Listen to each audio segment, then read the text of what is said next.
Pope Francis begins a trip to Chile and Peru today in a mission to reinforce the Church's credibility, which has been damaged by sexual abuse scandals. Security has been tightened in Santiago after a series of attacks on Catholic churches in recent days. This local resident says even though the media has been preoccupied with talking about the Church's polemics and especially about the figure of the Pope, I think that the most important thing here is to think about the message that the Pope will bring. But a poll by a Santiago-based think tank has shown that the number of Chileans calling themselves Catholics fell to 45% last year, down from 74% in 1995. Last week, vandals attacked 4 churches, throwing homemade bombs that caused minor damage and leaving notes threatening the pontiff.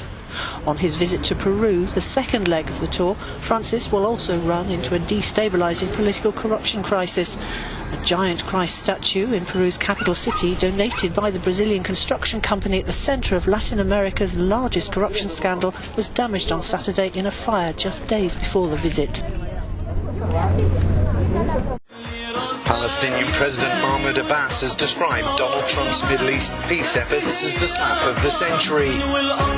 Speaking at the opening of the PLO conference in Ramallah, Abbas once again disqualified the US as a potential peace mediator, following Trump's recognition of Jerusalem as the Israeli capital and his threat to cut aid. Trump said in a tweet, "We won't give money to the Palestinians because they reject negotiations."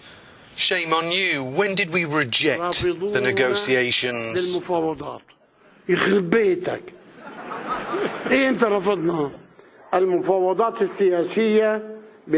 political negotiations should be under international mediation and not solely American mediation. Should I make it clear we do not accept America as a mediator between us and Israel? Abbas has said he will only accept a broad, internationally backed panel to broker any peace talks, though that could still include the US. During the speech, the Palestinian leader also described America's ambassadors to the UN and Israel, Nikki Haley and David Friedman, as a disgrace. Hope of finding anyone else still alive following California's devastating mudslides has all but disappeared as another body was recovered on Sunday. The death toll has now reached 20, with 4 people still missing. Another 900 emergency personnel arrived this weekend to join the relief effort conducted by more than 2,000 people from local, state and federal agencies, including the US Coast Guard and the American Red Cross. It was nearly a week ago that powerful storms triggered the mudslides from mountain slopes burned bare by wildfires in December.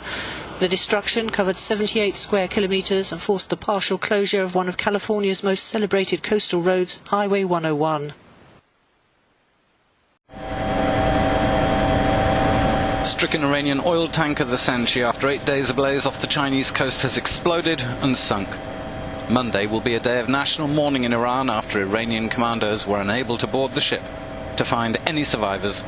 Dense smog rises 3,000 meters high in the sky from the Sanchi's burning oil.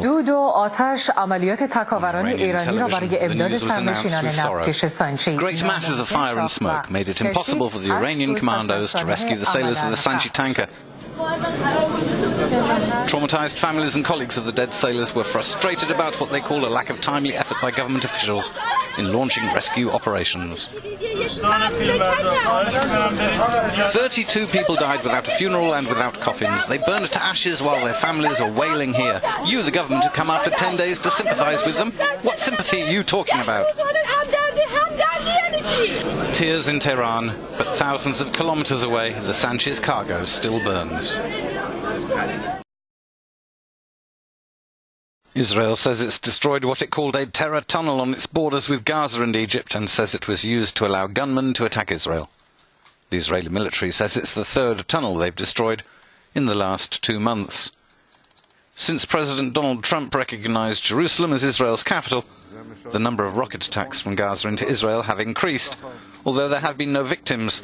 Prime Minister Benjamin Netanyahu's declined to blame the governing authority Hamas. Israeli intelligence believes the attacks are from other groups.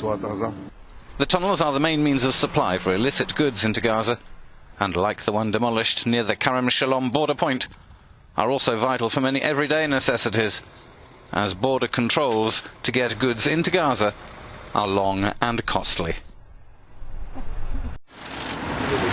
North and South Korea have held talks over Pyongyang's plan to send a delegation to next month's Winter Olympics. A bus carrying officials from the south crossed the border earlier on Monday. Last week, the North said it would send athletes and artistic performers to February's Games.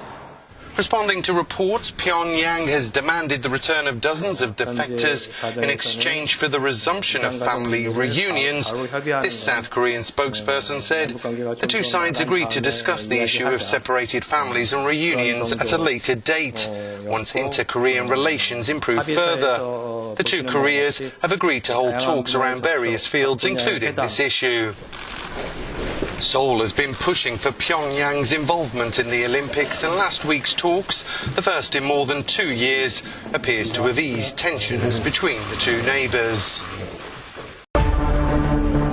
Protesters have been marching against the visit of US President Donald Trump in the Swiss city of Davos ahead of the World Economic Forum. Trump is joining leaders like German Chancellor Angela Merkel and French President Macron. Trump is the first American president to attend the forum since 2000.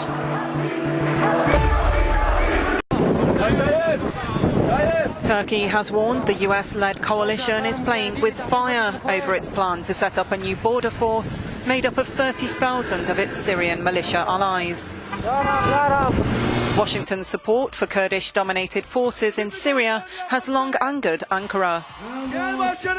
Just as we don't let the separatist terror organisation, the Kurdistan Workers' Party, operate within our borders, we're also determined to vanquish them on the other side of the border. In the coming days, we should continue the operation to purge our southern border from terror. President Recep Tayyip Erdogan's spokesman labelled the latest developments worrying and unacceptable.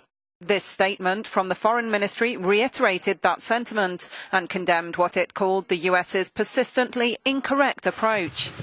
Russia, which backs President Bashar al-Assad's forces in Syria's civil war, has said a zone controlled by US-backed rebels could lead to the country being divided up.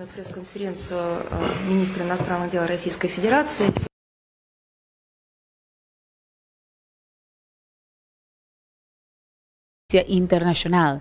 Después de corte publicitario, nos tabacco e deporte con nos colega Carl Reuter.